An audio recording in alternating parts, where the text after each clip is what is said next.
ආන ප්‍රශ්න උත්තර දෙන්න. දැන් වාගේ මම අහන් හිටියනේ. මුරුදු වෙන්න. රයිට් අපිත් දේශපාලනය කරනවා අපි දුක් වේදන මිනිස්සු ගාවට එනවා අපි ඒක දන්නවා.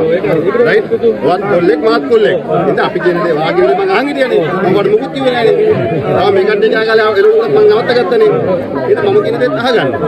රයිට් මේක එකතු වෙලා ගොඩ දාන්න මිනිස්සුන්. වාගේ අයියා වබලා ගන්න. මගේ දේශපාලනේ මම කරන්න. හැබැයි මේ මිනිස්සුන්ව මාස ගණන් කඳුරුල්ල තියන්න බෑ. ඒකට විකල්පයක් අපි හොයන්න ඕනේ. හරි? ඒක තමයි මමත් කියන්නේ ඒකයි උඹත් කියන්නේ. ඉතින් ඒකට අපි දෙන්න මේකට අරගෙන වැඩක් වෙන්නේ නැහැ. හරි?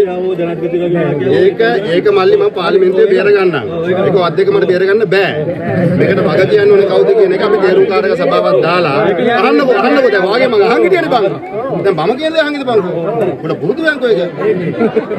ඉනා වෙන්න බෑ. මම ඇත්ත කියන්නේ දැන් පාර්ලිමේන්තුවේ තේරුම් කාරක සභාවක් දාලා වාක්‍යයෙන් පැහැර හරියද නැද්ද කියන අපි හොයමු. හරි? ඒක ඔයාලට දැන් නිගමනට එන්න බෑ මට එන්න බෑ. රයිට්? ඒකගේ මෙහාට කොල්ලෝ මගේ දේශපාලනය වෙනස්. මම ඒකට චෝදනා කරන්නේ නැහැ මම. චෝදනා කරනවා චෝදනා ඕන තරම් තියෙනවා. දැන් අද දැක්කනේ ඇඹිලිපිටියේ ගංජහේනේ කතාව. මම කිව්වේ නෑනේ මේ මීඩියා කිව්වේ. දැන් මේ මීඩියා කතාව වොයිස් කට් එක ගහනකොට මම ඇඹිලිපිටියේ කතාව කිව්වද? නෑ. ළමයි දෙන්නෙක් මැරලා ඉන්නවා IDH එකේ. බෙහෙත් විස වෙලා. ඒක ගැන මම කතා කරාද? නෑ. ඇයි ඒ? ඒ කතාව ගැන තනක් තියෙනවා. ඒ කතාවනේ මෙතන නෙමෙයි. හරි? දැන් මෙතන මේ මිනිස්සුන්ව ගෙවල් වලට යන පස්සේ අපි ඉස්සලා බේර ගන්නවා. හරි? ඒක කරාම අපි දෙපැත්තේ දේශපාලනය කරමු. හරි?